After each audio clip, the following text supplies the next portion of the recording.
Naranasan mo na bang sumagot o hindi makinig sa payo ng iyong magulang? Minsan iniisip natin na mas alam natin ang tama.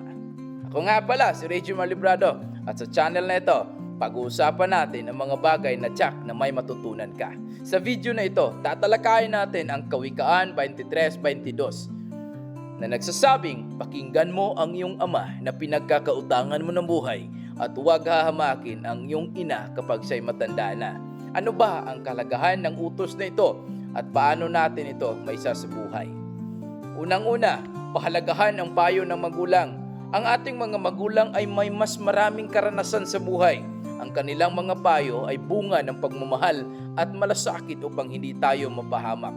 Pangalawa, huwag kalimutan ang ating mga magulang habang tumatanda sila sa ating paglaki at pag-abot ng mga pangarap. Minsan, nakakalimutan nating alagaan ang ating mga magulang. Ang talatang ito ay nagsasabi na huwag natin silang hamakin o pabayaan sa kanilang katandaan. Halip, ipakita natin ang ating pagmamahal sa pamamagitan ng pag-alaga at pagbibigay galang sa kanila. Pangatlo, ang pagsunod sa magulang ay may kaakibat na pagpapala. Sabi nga sa Exodo 20:12, igalang mo ang iyong ama at ina upang ikaw ay mabuhay ng matagal sa lupang ibinigay sa iyo ng Panginoon. Ang pagsunod at paggalang sa ating magulang ay hindi lang responsibilidad, kundi isang daan patungo sa mahabang buhay at pagpapala. Kapag natutunan mong pahalagahan, pakinggan at igalang iyong magulang, mas mararamdaman mo ang tunay na kahulugan ng pagmamahal at pagpapala ng Diyos sa iyong buhay.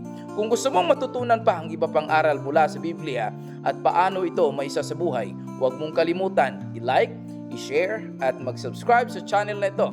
Lagi nating tandaan, ang paggalang sa magulang ay hindi natatapos sa isang paglaki, kundi patuloy nating ipapakita sa araw-araw nating